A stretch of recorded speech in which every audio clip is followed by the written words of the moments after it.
వి gold trusted gold buyers తాకట్టులో ఉన్న బంగారాన్ని విడిపించి ఈ రోజు ఉన్న మార్కెట్ ధరకే కొనబడును. మరిన్ని వివరాలకు సంప్రదించండి 77107720.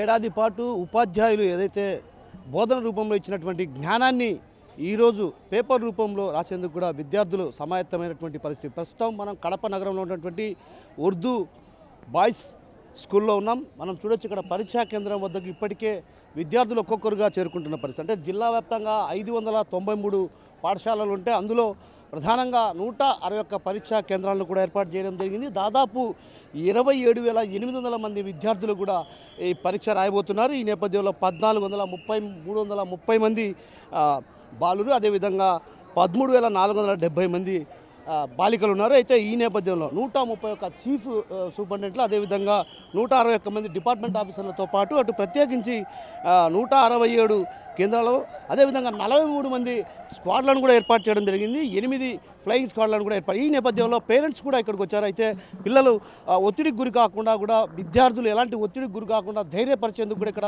మనతో పాటు పేరెంట్స్ ఉన్నారు. వారిని అడిగి తెలుసుకునే ప్రయత్నం. అన్న చెప్పండి, ఎలా? గుడ్ మార్నింగ్ అండి. ఆల్ స్టూడెంట్స్ అందరికి కూడా ఆల్ ద బెస్ట్. అందరూ టెన్షన్ లేకుండా ఫ్రీగా ఎగ్జామ్ రాయాలని కోరుకుంటున్నామండి. పాప ఒక్క నిమిషం. చంద్రబాబు ఇప్పటికే ముఖ్యమంత్రి చంద్రబాబు మీకు అందరికీ ఆల్ ద బెస్ట్ చెప్పారు. అదేవిధంగా మంత్రులు కూడా ఒక్కొక్కరు కూడా ఎవరైతే విద్యార్థులు ఒత్తిడికి గురి కాకుండా పరీక్షలు బాగా రాయాలని చెప్పి అటు చంద్రబాబు చెప్తున్నారు. ఎలా ఫీల్ అవుతున్నారు మీరు? హ్యాపీ ఫీల్ అవుతుంది. డోంట్ వరీ, అధైర్యపడద్దు, ధైర్యంగా ఉండాలి ఎప్పుడు కూడా. సో విద్యార్థులు ఎప్పుడు కూడా ధైర్యంగా ఉండాలి, అధైర్యపడకూడదు. పరీక్షకు ముందు కూడా ప్రశాంతంగా, అదే ఇప్పుడు ఈ పాప చూస్తుంటే అట్లా ఆహ్లాదంగా ఉంటే ఖచ్చితంగా మెమొరీ అనేది ఉంటుందన్నటువంటి భావన వ్యక్తం చేసిన పరిస్థితి. అయితే మన ఈ నేపథ్యంలో చంద్రబాబు ఒక రకంగా ముఖ్యమంత్రి హోదాలో కూడా ఆయన విద్యార్థులకు శుభాకాంక్షలు చెప్పారు. ఒత్తిడికి గురి కాకుండా ప్రశాంతంగా పరీక్షలు రాయాలని సూచించారు. అయితే ఈ నేపథ్యంలో మనతో పాటు మరో అమ్మాయి ఉంది. ఆ అమ్మాయిని అడిగి తెలుసుకునే ప్రయత్నం. అమ్మ, ఎలా ఫీల్ అవుతున్నారు? ముఖ్యమంత్రితో పాటు నారా లోకేష్, మంత్రి నారా లోకేష్, అదేవిధంగా ప్రతిపక్ష నేత జగన్మోహన్ రెడ్డి కూడా శుభాకాంక్షలు తెలిపారు. ఎలా ఫీల్ అవుతున్నారు? చాలా హ్యాపీగా ఫీల్ అవుతున్నాను. ఎలాంటి ఒత్తిడి గురి కావు కదా? లేదు, ఎగ్జామ్ బాగా రాస్తాం. Very good. Yes. సో మొత్తం మీద ఏదైతే విద్యార్థులు కూడా ఎంతో ఉత్సాహంగా ఈ పరీక్షా కేంద్రాల వద్దకు చేరుకున్నటువంటి పరిస్థితి మనం గమనిస్తున్నాం. చూడొచ్చు, ఒక్కొక్కరు కూడా పరీక్షా కేంద్రాల వద్దకు తల్లిదండ్రులతో కలిసి ఇక్కడికి రావడం జరిగింది. తల్లిదండ్రులతో కలిసి వచ్చిన నేపథ్యంలో కూడా ఒక్కసారిగా కూడా అధైర్యపడద్దు, ధైర్యంగా పరీక్షలు రాయాలంటూ కూడా ఒక రకంగా సూచనలు చేస్తున్న మరోవైపు ఏదైతే విద్యార్థులకు కూడా పాప ఒక్క నిమిషం. చంద్రబాబు గారు మీకు శుభాకాంక్షలు చెప్పారు ముఖ్యమంత్రి. ఎలా ఫీల్ అవుతున్నారు? పరీక్షలకు మీకు శుభాకాంక్షలు చెప్పారు. ఎలా ఫీల్ అవుతున్నారు? థ్యాంక్స్ చెప్తున్నారా చంద్రబాబుకు? సో అదేవిధంగా మంత్రి నారా లోకేష్ కావచ్చు, ప్రతిపక్ష నేత జగన్మోహన్ రెడ్డి కూడా ఈరోజు 10వ తరగతి పరీక్షలు రాయబోతున్నారు. అధైర్యపడకుండా ధైర్యంగా రాయాలంటున్నారు. ధైర్యంగా రాస్తారు కదా? సో ధైర్యంగా కూడా రాసేందుకు కూడా సిద్ధంగా ఉన్నామన్నటువంటి విషయాన్ని చెప్తున్నారు. అయితే ఈ నేపథ్యంలో ఒక్కొక్కరు కూడా ఇక్కడికి చేరుకోవడం జరిగింది. విద్యార్థులంతా కూడా ఒక్కొక్కరుగా కూడా ఇక్కడికి చేరుకుంటున్నారు. మరి కాసేపట్లంటే అంటే దాదాపు 9:30 గంటల ప్రాంతంలో పరీక్షలు ప్రారంభమైతే ఈ నేపథ్యంలో కూడా తల్లిదండ్రులను కూడా, అంటే 9 గంటల సమయం కావడంతో కూడా అటు తల్లిదండ్రులను కూడా బయటకు పంపిస్తున్న పరిస్థితి కనిపిస్తుంది. మరోవైపు విద్యార్థులు కూడా ఎలాంటి ఒత్తిడికి లోను కాకుండా, అంటే ఒక రకంగా తల్లిదండ్రుల ఆశీర్వాదాలు కూడా తీసుకున్నటువంటి పరిస్థితి మనం గమనించవచ్చు. తల్లిదండ్రులు ఎవరైతే ఉన్నారో, అదేవిధంగా ఏదైతే ఏడాది పాటు పాఠ్యాంశం రూపంలో కూడా జ్ఞానాన్ని బోధించినటువంటి ఉపాధ్యాయుల ఆశీర్వచనాలు కూడా తీసుకుంటున్న పరిస్థితి ప్రధానంగా మనం గమనిస్తున్నాం. ఇక్కడ విజువల్స్లో కూడా చూడొచ్చు, తల్లిదండ్రులు వచ్చి ఇక్కడికి ధైర్యంగా ఎగ్జామ్స్ రావాలంటూ కూడా ఒక రకంగా సూచించిన పరిస్థితి. అయితే నేపథ్యంలో మనతో పాటు ఒకరున్నారు. వారిని తెలుసుకున్నారు. సార్, చంద్రబాబు నాయుడు గారు అదేవిధంగా నారా లోకేష్ గారు కూడా ఒక రకంగా విద్యార్థులకు శుభాకాంక్షలు చెప్పడానికి ఎలా ఫీల్ అవుతున్నారు? చాలా హ్యాపీగా ఫీల్ అవుతున్నాము. ఎందుకంటే విద్యార్థులకు ఒక మనోధైర్యాన్ని ఇవ్వడం చాలా ఆనందకరము. ఈ విధంగా ప్రోత్సహిస్తే పిల్లలు కూడా కొంచెం టెన్షన్ పడకుండా ఎగ్జామ్స్ బాగా రాసి కొంచెం బాగా ఉంటారని మా అభిప్రాయం. ఇది చాలా సంతోషంగా ఉంది మాకు.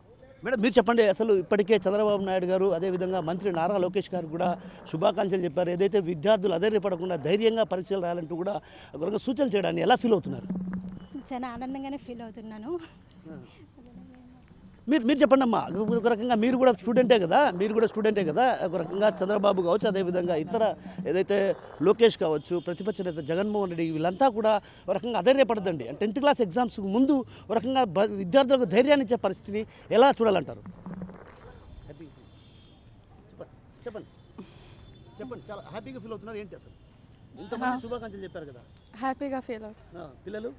పిల్లలందరూ ధైర్యంగా ఎగ్జామ్ రాయాలి, ఏం భయపడకుండా. పేపర్ ఈజీగానే వస్తుంది. సో ముందుగానే ఏదైతే తను ఊహించుకుంటుంది పేపర్ ఈజీగా వస్తుంది, ఖచ్చితంగా ధైర్యంగానే విద్యార్థులంతా కూడా రాస్తారు. ఎందుకంటే పరీక్షా కేంద్రాలు అంటే ఒక రకంగా పరీక్షలు అంటే విద్యార్థులకు ఒక రకమైనటువంటి భయానకమైనటువంటి వాతావరణం ఉంటుంది. అయితే ఆ భయానకమైనటువంటి వాతావరణం ఉన్న పరిస్థితి నేపథ్యంలో కూడా ఒకసారిగా కూడా ఏదైతే విద్యార్థులు కూడా ఎలాంటి ఒత్తిడికి గురి కాకూడదు. ఎందుకంటే ఎగ్జామ్ పేపర్ను 1కి 10 సార్లు చదవాలి. చదివిన తర్వాత ఏదైతే ఇన్విజిలేటర్లు సూచనలు ఇస్తారు, సూచనలు ఇచ్చిన మేరకు సూచనల ఆధారంగా చేసుకొని అటు పూర్తి స్థాయిలో భర్తీ చేయాలి. ఎవరు కూడా హాల్ టికెట్ నెంబర్ ఖచ్చితంగా ఏదైతే ఆ ఆన్సర్ షీట్ పైన వేయాలి. అదేవిధంగా ఇన్విజిలేటర్లు సూచనలను కూడా తప్పకుండా పాటించాలి. అదేవిధంగా క్వశ్చన్ పేపర్ ఇవ్వగానే టెన్షన్ పడాల్సినటువంటి అవసరం లేదు. ఎందుకంటే టెన్షన్ పడడం వల్ల ఒక రకంగా మానసిక ఒత్తిడికి గురయ్యే అవకాశాలు ఉన్నాయి. ఆ నేపథ్యంలోనే ఎవరు కూడా టెన్షన్ గురి కాకూడదు. టెన్షన్ గురి కాకుండా ఏదైతే క్వశ్చన్ పేపర్ను పూర్తిగా 1కి 4 సార్లు చదివి ఆ తర్వాత తమకు వచ్చిన ఆన్సర్లు రాసి ఆ తర్వాత రాని ఆన్సర్ల కోసం ఆలోచించాలి తప్ప ముందు కూడా వచ్చిన ఆన్సర్లను కూడా ఎవరు కూడా నిర్లక్ష్యం చేయకుండా ఆలోచన పెట్టుకోవద్దన్నటువంటి భావన కూడా అటు వ్యక్తం చేస్తున్న పరిస్థితి. అంటే జిల్లా వ్యాప్తంగా కూడా అటు పెద్ద ఎత్తున ఆ జిల్లా కలెక్టర్ శ్రీధర్ కూడా ఇప్పటికే ఏర్పాట్లు చేయడం జరిగింది. అధికారులతో కూడా సమాయత్తం కావడం జరిగింది. పగడ్బందీగా పరీక్షలు నిర్వహించాలి. ఎందుకంటే విద్యార్థులు మానసిక ఒత్తిడికి గురి కాకుండా అధైర్యపడకుండా ధైర్యంగా పరీక్షలు రాసే విధంగా కూడా అటు ప్రభుత్వ పాఠశాలలో కూడా గత కొంతకాలంగా ఏదైతే ఎగ్జామ్స్కు ముందు నుంచి కూడా కౌన్సిలింగ్ ఇస్తున్న పరిస్థితి. అదేవిధంగా మనం చూడొచ్చు, ప్రధానంగా ప్రభుత్వ పాఠశాలలో ఒక రకంగా విద్యాశాఖ మంత్రి నారా లోకేష్ బాధ్యతలు తీసుకున్న తర్వాత కూడా ఆ విద్యాలయాల్లో ఏదైతే ప్రభుత్వ పాఠశాలలో కూడా అటు విద్యార్థులకు కూడా ఏదైతే మానసిక ఒత్తిడి గురి కాకుండా ధైర్యాన్ని నింపే ప్రయత్నం చేశారు. అదేవిధంగా గత కొంతకాలంగా కూడా ఏదైతే ప్రీ ఫైనల్ ఎగ్జామ్స్ అని ఉంటాయి, ఆ ప్రీ ఫైనల్ ఎగ్జామ్స్లో కూడా ఎలా రాయాలి ఏంటన్నటువంటి విషయం పైన కూడా అటు ప్రత్యేకించి విద్యార్థులకు సూచనలు ఇవ్వడం జరిగింది. అయితే ఖచ్చితంగా ఈ పరీక్షలు మాత్రం విద్యార్థులు ఎలాంటి ఒత్తిడికి గురి కాకూడదు, గురి కాకుండా ఆత్మస్థైర్యాన్ని కోల్పోకుండా తల్లిదండ్రులు ఏదైతే పెట్టుకున్నటువంటి ఆశలు వమ్ము చేయకుండా తల్లిదండ్రుల ఆశయాలకు అనుగుణంగానే పరీక్షలు రాయాలి. పరీక్షలు రాసి సత్ఫలితాలను సాధించాలి. ఏదైతే అధైర్యపడద్దు. ఎందుకంటే అధైర్యపడడం వల్ల ఒక రకంగా ఉన్నటువంటి సబ్జెక్టును మర్చిపోయే పరిస్థితి ఉంది. ఆ సబ్జెక్టు మర్చిపోతే మాత్రం విద్యార్థుల్లో కొంత ఆందోళనకరమైనటువంటి పరిస్థితి ఉంటుందన్నటువంటి భావన అటు వ్యక్తం చేస్తుంది. ఒక ఇన్విజిలేటర్ పాప ఇక్కడ టెన్షన్కు గురి కాకుండా ఎవరు కూడా లోపలికి వెళ్ళాలి, పరీక్షా కేంద్రంలో కూడా ప్రశాంతంగా అడుగు పెట్టాలన్నటువంటి భావన ఇక్కడ ఉన్నటువంటి వారంతా కూడా పిల్లలకు ధైర్యం చెప్తున్న పరిస్థితి. అంటే ఒక రకంగా తల్లిదండ్రులు కూడా కీలక పాత్ర పోషిస్తున్నారు. ఏదైతే విద్యార్థులు అంటే ఏదైతే ఏడాది పాటు అటు పాఠ్యాంశం రూపంలో బోధించినటువంటి జ్ఞానాన్ని ఈరోజు పేపర్కి ఎక్కించబోతున్న తరుణంలో కూడా విద్యార్థులు ఎవరు కూడా మానసిక ఒత్తిడికి గురి కాకూడదు. మానసిక ఒత్తిడికి గురి కావడం వల్ల ఇబ్బందులు తలెత్తే అవకాశాలు ఉన్నాయి. కాబట్టి ప్రశాంతంగా ఏదైతే మనం చూస్తున్నాం ఇన్విజిలేటర్లు కూడా మరి కాసేపట్లో పరీక్షా కేంద్రం వద్దకు చేరుకునే అవకాశాలు ఉన్నాయి. అయితే పరీక్షా కేంద్రానికి చేరుకుంటే నేపథ్యంలో కూడా ఒక్కసారిగా కూడా విద్యార్థులు కూడా ఎలాంటి టెన్షన్లకు గురి కావాల్సిన అవసరం లేదు. అదేవిధంగా టెన్షన్లకు గురైతే మాత్రం ఖచ్చితంగా ఉన్న సబ్జెక్టు మర్చిపోయే అవకాశం ఉంది. కాబట్టి ఎవరు కూడా అధైర్యపడద్దు, ధైర్యంగా ముందుకు పోవాలి, ధైర్యంగా పరీక్షా హాల్లో అడుగుపెట్టాలి. ధైర్యంగా పరీక్షా హాల్లో అడుగుపెట్టిన తర్వాత కూడా అంటే ఒక రకంగా ఎవరితోనూ మాట్లాడకుండా ప్రశాంతంగా ఉండాలన్నటువంటి పరిస్థితి వ్యక్తం చేయాలి. మరోవైపు మనం ఇక్కడ ఒక పరీక్షా కేంద్రం వద్దకు ఇన్విజిలేటర్లు వెళ్తున్నారు. అయితే ఈ నేపథ్యంలో పరీక్షా కేంద్రంలో కూడా ఒక రకంగా ఎలా ఉందో పరిస్థితి మనం గమనించవచ్చు. ప్రధానంగా ఇక్కడ విద్యార్థులను కూడా మానసిక ఒత్తిడికి గురి కాకుండా తల్లిదండ్రులు కూడా కొంత ధైర్యం నింపుతున్న పరిస్థితి మనం చూడొచ్చు. ప్రధానంగా విద్యార్థులు కూడా ఎవరు కూడా టెన్షన్ గురి కాకుండా అందరూ కూడా ఫ్రీగా ఉన్నటువంటి పరిస్థితి. అంటే ఒక రకంగా విద్యార్థులు ఎవరు కూడా అధైర్యపడద్దు, ధైర్యంగా పరీక్షలు రాయాలి, ఆత్మస్థైర్యాన్ని కోల్పోవద్దు.